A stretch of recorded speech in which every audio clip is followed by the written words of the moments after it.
Malapit na naman ang pasukan, kailangan na namin mag-unwind at mag-prepare sa pamamagitan ng retreat. Kasama ang mga cute kong faculty, rumampa kami para ipakita ang aming mga outfits para sa aming retreat getaway. Pak! Ninang mong galing abroad! Eto, rich tita mo sa Pilipinas. Kayo nang bahala mag-decide kung ano siya dyan. At syempre, maura din tayo. Pak! Pak! Pak! Madi, ang chika isa-isa lang. Anong duhaman mo?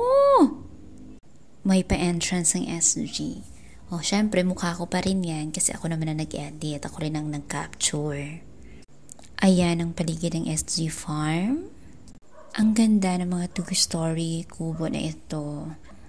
2-story siya, tapos sa loob ng kwarto, meron pa talaga siyang paatik-atik na portion. So like, may isang bed sa taas, may 2 bed sa baba. Then 2 persons ang kasya sa bawat bed. Ito naman na area, para siyang Bali-inspired na area. Although hindi pa naman ako nakakapunta ng Bali, pero parang vibe niya yung Bali. For the bare feet ang labanan, nakaka-homey vibe. Eto naman parang familiar siya from a movie. We call it the barn.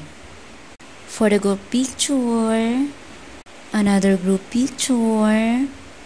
Pagkagabi, may light show. Para siyang Christmas tree. Siguro hindi na lang nila tinanggal pagkatapos ng Christmas. Maganda din naman. Madami rin silang mga social na mga kubo. Hindi lang yung siyang malamaliit. Malalaki talaga siya. Magaganda. Yung parang ginastusan siya ang bawat kubo nila.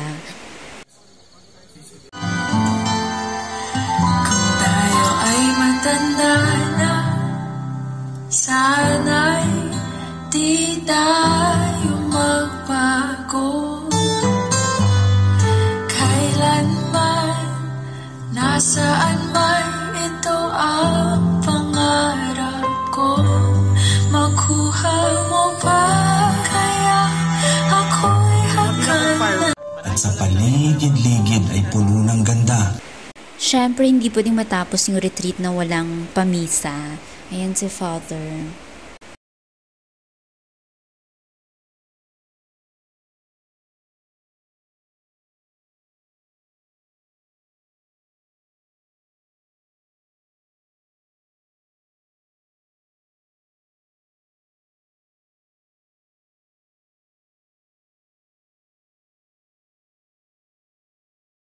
Syempre, we didn't call it a day kung walang karaoke.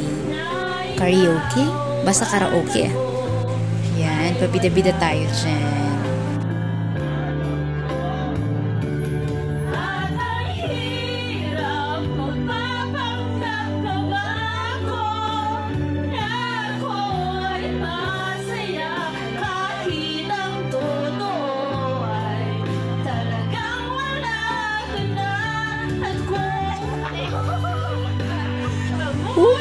Laban mga moms. Hindi pa rin nakontento sa first round. Siyempre may second round. Laban, Madi.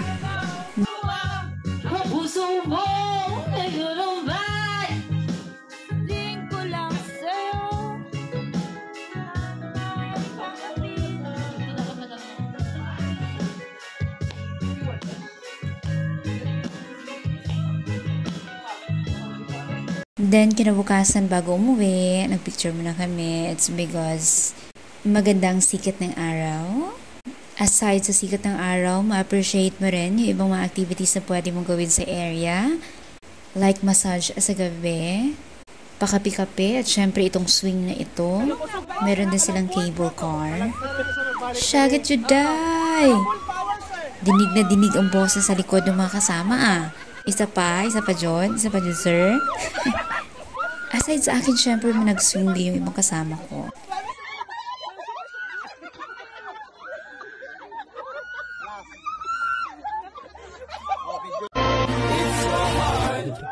Lalo na si Mom Bem. Ayan, saya-saya.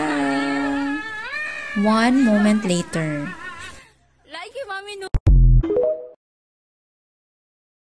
Hello mga ka-wonder, nandito po kami sa SG Farm.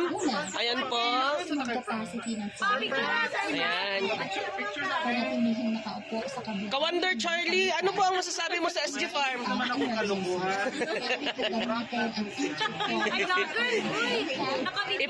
I-prank natin yung si head natin. Oo. Kung na siya ang head, without harness sa giant swing. Go na. Po ay nasa loob ng mouth. Matutulog po si Lansky. Nakabidyo man, sir.